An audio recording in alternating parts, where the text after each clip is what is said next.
It is Narlin here, and today we are looking at the Sloop of War. Now, we're getting shot at, so we're going to have to deal with that. But the Sloop of War, the video here today is going to be dealing with how to upgrade this to level 15 as quick as you can. So buckle up, she's going to be a good video. But first of all, we need to deal with this person who's shooting at us. So let's go and deal with that before we jump into St. Anne. These ships, eh? How dare they try and shoot at me?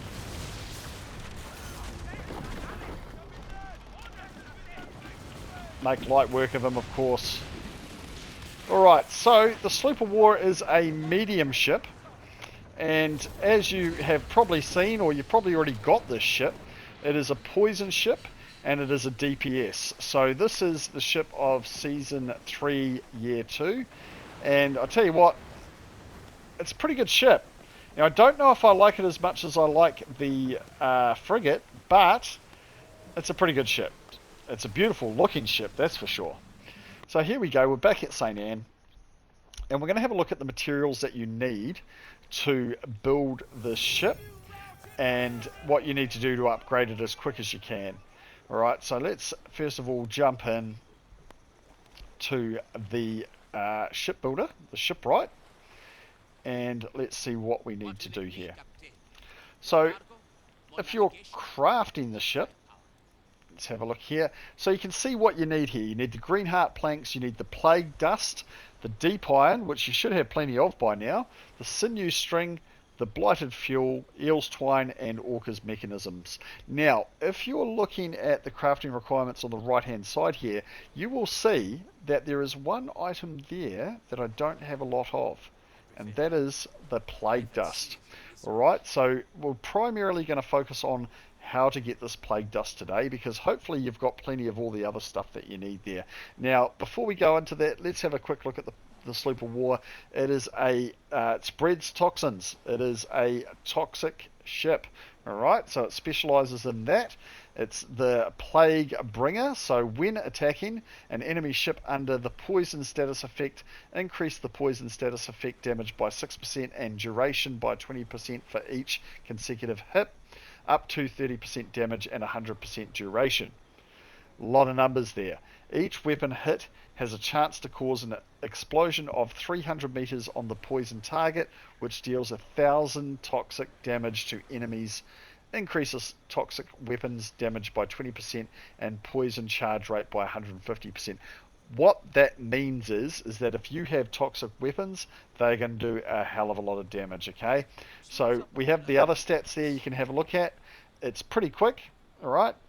And it's got all the standard loadouts there, okay, and the empty slots here. So we're not going to build this ship because I already have it, but I wanted to show you some of the stats that we have on that ship. Now, personally, because I'm not a huge fan of the ship's hit points, I don't have the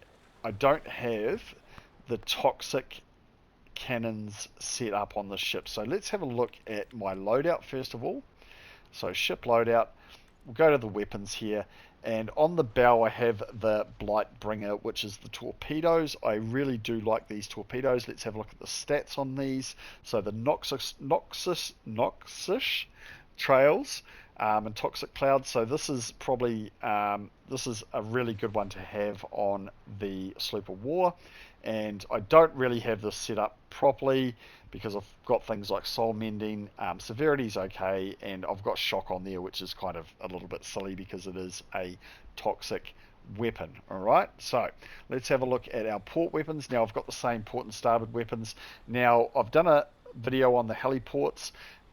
Go and see that if you haven't seen it already. Now the reason I've got these on here because it's a repair weapon, okay, so it repairs as I do damage. Now I've put this onto my Sloop of War because it doesn't have a lot of hit points, right, and I kind of want something on there that heals it. Right, so I've got those on both. Now the Dardanelles gun, now this is one that I've done because it does a lot of explosive damage to ships around the around the gun, so it can actually do a hell of a lot of damage there. So you see the damage per shot plus 982, which is pretty significant, and it does a lot of weak point damage as well. The auxiliary guns, so large explosive rockets. I've got the Warhammers on there. You can see how much damage they do. They're massive. Alright, so I've got those on there as well. I'm kind of trying to maximize the amount of damage I'm doing on this ship as well. Because it doesn't have a lot of hit points, I want to try and do as much max damage as I possibly can. Now the armor is probably the other one where I have got, again, prevents the ship from sinking. And it's got piercing resilience on there. It's got the hull, when it's below 25%, it increases weapon damage again, and the resilience on there as well. Damage mitigation, it does a lot of toxic mitigation and a lot of piercing mitigation, which is kind of cool, and it prevents a killing blow from sinking the ship, and the ship becomes invulnerable for the next 5 seconds. That just gives you a little bit of chance to get the ship healed if you're in that situation. Okay, so again, I've done that to kind of prevent myself from sinking more than anything else. All right, now let's go on to what we need to do to get the ship upgraded as quick as possible. Now there are several ways to do this. So first of all, I would recommend that you go to Yanita, and you do this with both Tuluk Pinjara and St. Anne. So you go to the merchant here, and every week you can buy plague dust. All right, you can only buy 3 of them, but you can buy plague dust. You can also buy things like the blighted fuel if you need it, eel's twine. You can sort of find most of the materials you need at these merchants at the main ports. All right, the other thing is go to the account ledger with Yanita, and again, you can buy things like your deep iron that you need. You can buy your sinew string. You can see that here. You can buy your eel sturdy ropes. Okay, so that is a good way to get those materials you need. Obviously, a lot of these are weekly, so hopefully you don't have to wait a whole week to get everything you need.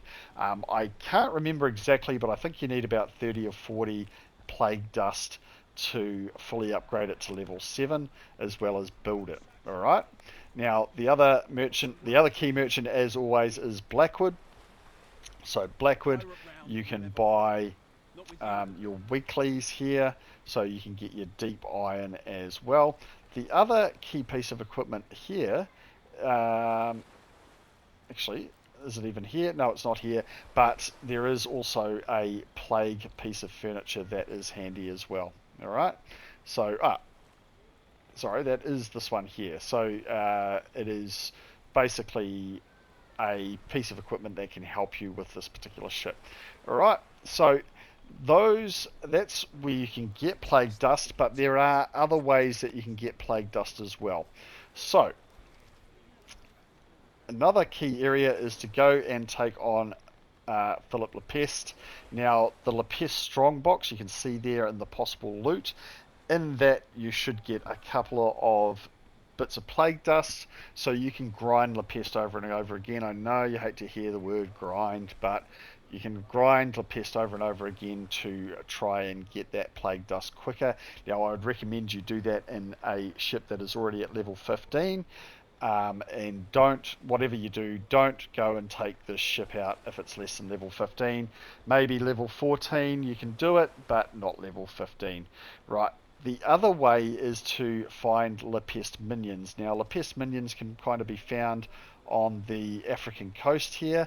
Now there's a few different ways to find those. In Pembe up here, you can find some Lepest minions up there, okay, and the other way is around here, around Pilot Bay, and more specifically around the Grand Fort area. Okay, so you can go find those Lepest minions in those 2 areas, and again, occasionally they will drop plague dust as well. There is more ways to find plague dust.